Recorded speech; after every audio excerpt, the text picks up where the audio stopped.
pense que la première chose, moi je dirais, c'est de commencer à s'émerveiller de ce monde dans lequel on se trouve. L'artiste va nous aider surtout à voir ce qu'on n'aurait pas vu autrement. Alors je m'appelle David Braun, je suis pasteur en région parisienne et amateur de l'art. Dans ce livre, il y a plusieurs choses. En fait, d'abord, je pose la question, qu'est-ce que l'art? Qu'est-ce que les arts nous apportent, quel que soit le genre d'art. Ensuite, il y a toute une partie, que dit la Bible sur l'art. Troisième partie, comment les églises ont vécu leur relation avec les arts au cours des siècles.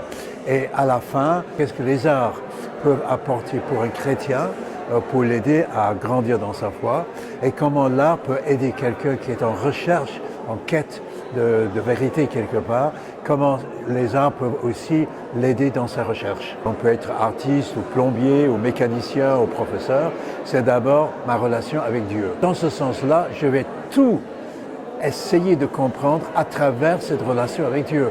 Et donc forcément, cela va, on va dire, ça va influencer ma façon de travailler en tant qu'artiste. Je pense que chacun a son appel. Un pasteur a d'abord l'appel d'annoncer le contenu, de prêcher sur la Bible et d'accompagner les personnes. Mais un artiste, il a aussi son appel à apporter du beau, du vrai, pour nous aider à réfléchir à des questions comme le sens de la vie, réfléchir au passage du temps, la mort. Depuis toujours, la vie ne se résume pas simplement ni au travail, ni à la famille. On a besoin de moments de fête, on a besoin de moments de beauté, on a besoin de moments où on est remis en question. Donc tout cela, c'est aussi le rôle de l'artiste. Je pense que la première chose, moi je dirais, c'est de commencer à s'émerveiller de ce monde dans lequel on se trouve. L'artiste va nous aider surtout à voir ce qu'on n'aurait pas vu autrement. Ça c'est assez fondamental, voir ce qu'on n'a pas vu autrement et de nous en émerveiller. Si on est artiste, je pense qu'il faut se dire, j'ai un rôle à jouer dans le plan de Dieu. Comme un boulanger va dire, j'ai un rôle à jouer, de faire le meilleur pain possible. Je vais aussi de faire la meilleure production artistique possible. Ce n'est pas toujours beau, parfois, et on est obligé de montrer un peu le côté vilain, hideux du monde, mais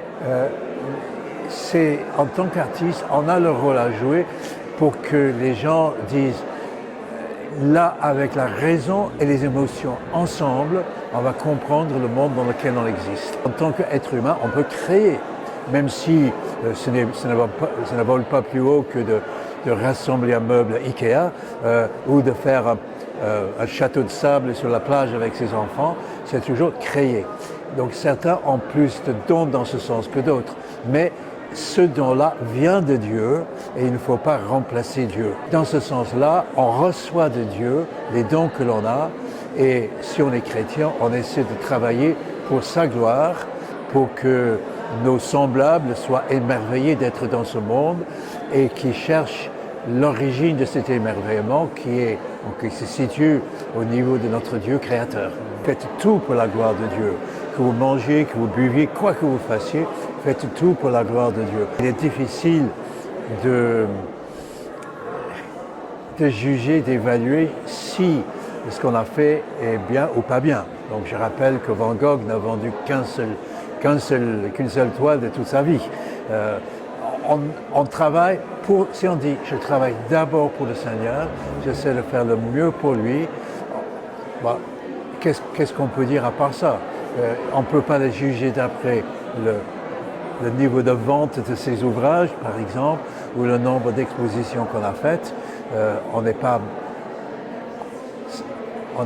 maître de cela. J'espère que dans ce livre, l'approche chrétienne des arts, on va continuellement retomber sur des exemples que je tire de l'histoire ou des artistes plutôt contemporains pour dire voilà, eux aussi, ils ont vécu la même chose que moi.